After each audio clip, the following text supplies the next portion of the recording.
and welcome to this episode of Wasteland Workshop, building the racing Warrig. To start off, I just want to say thank you to the 106 subscribers that this channel now has. I didn't know my videos were becoming that popular, but it's nice to know it's appreciated. And I'd like to give a shout out to everyone's favourite, copyright claims. That's right, my channel has its very first copyright claim. Who knew?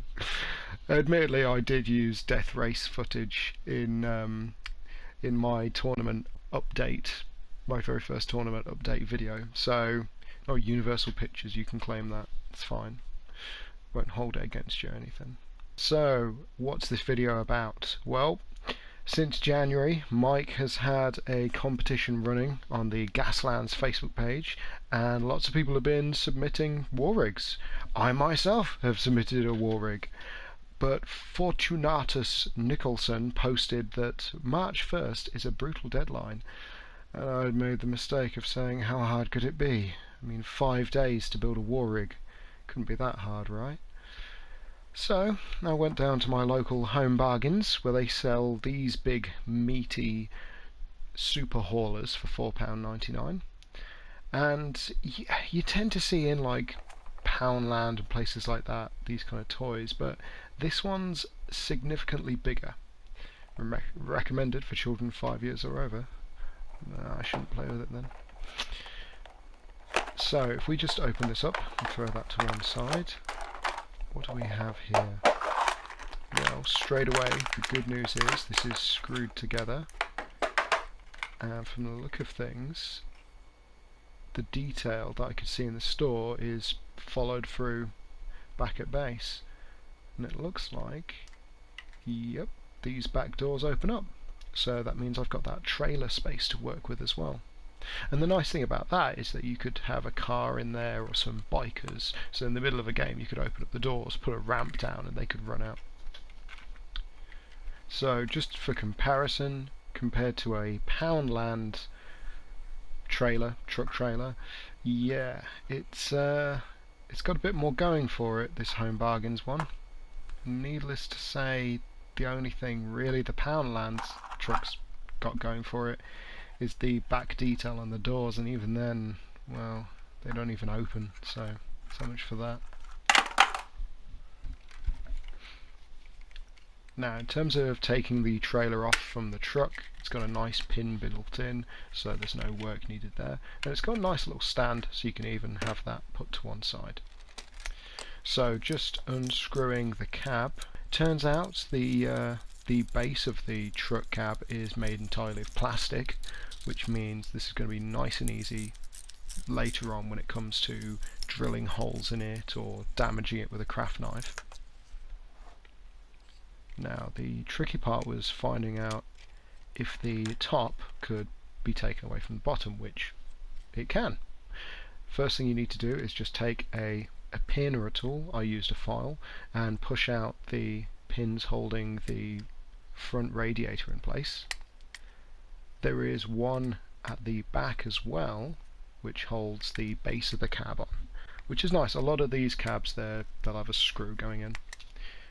I will say as well, those side mirrors either side of the cab, those are plastic, so those could be taken off and used too. As always, save everything that you take apart. There's no need to throw anything away that could be used. And there's some great detail on the base of the cab there, lots of different textures going on. So just reassembling that. I've sped this footage up, by the way.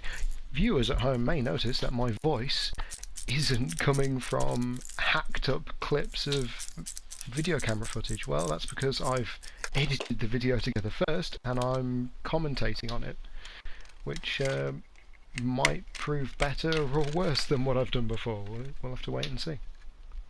So this is just looking at the areas of articulation, so we know that when we're putting the cab together, not to go too far back, because that would get in the way of the trailer. So I decided with the front of this Warrig that I was going to go for a bit of a people eater look. So you've got the cars stacked one on top of each other, and you've got the row of radiators and bumpers at the front there. Now, what do all of these cars have in common? Well, they all have doors that open, for the most part, one or two don't, but they all have on the inside steering wheels. Now, steering wheels are a wonderful, wonderful accessory. I've used them myself on my own war rig. Steering wheels can be used anywhere on a build. You can put them on as details, you can even put them on weapons so they look like more kind of ramshackled and handmade weapons in the wasteland. So let's just take these cars apart. I'm taking off all the doors from these cars because doors make for nice little decorations, like sort of improvised armor plates on a build. It's not something I've tried on a previous build yet, so I thought this would be a good start. And you get to see the variety of steering wheels that are out there. Now this one, I enjoyed this because you can't just get the screen off normally, so rather than de-riveting it, just snap it off and chuck the broken plastic to one side.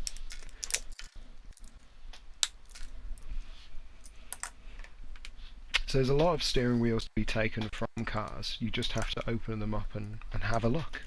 At the end of the day, when you do start de-riveting cars, and I'll do a video on that at some point, there's a lot inside of them that we tend to skip over. We just go, right, leave it together, just plasticard on the outside, and it'll be fine.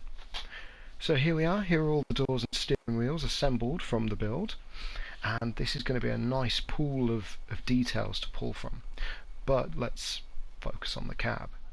So what are we doing? We're going to need to remove the top part of this base car, which I believe is a Jaguar XJS or something like that, in order for the Rolls-Royce to go on top. So the roof just comes off nicely. Just snip off any of the pillars that remain, and hey, even the door's still open. Fantastic. Now, look at that suspension. Look at that work. That's fantastic.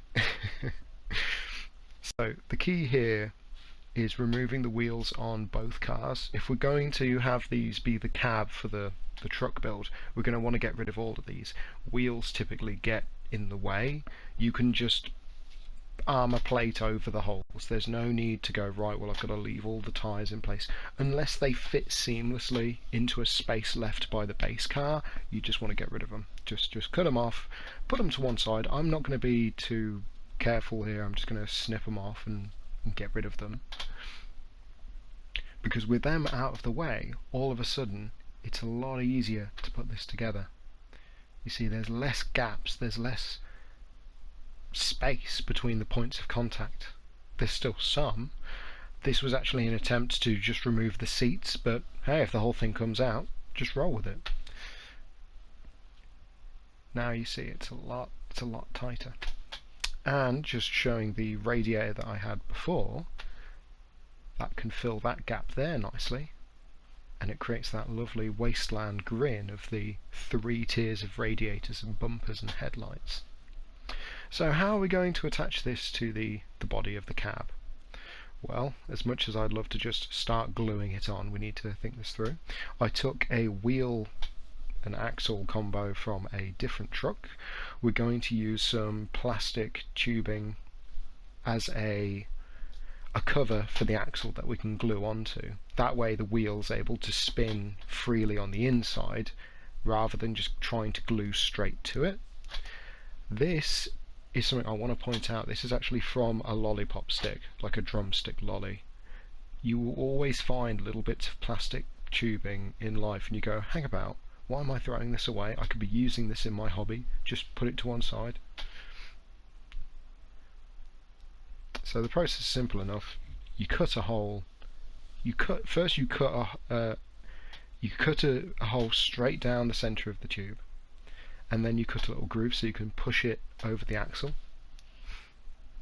So we're just going to look at attaching the cars to the front of the trailer cab, and then sadly what I'm going to have to do is call this part 1 and part 2. I mean, this could be a 2 or 3 part, episode, sadly, because of how YouTube works for no-name YouTubers like myself, even though I've made it because I'm getting copyright claims.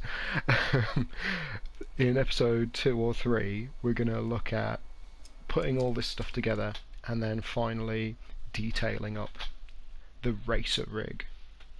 So thank you, Wasteland, and I'll see you in episode 6, part 2.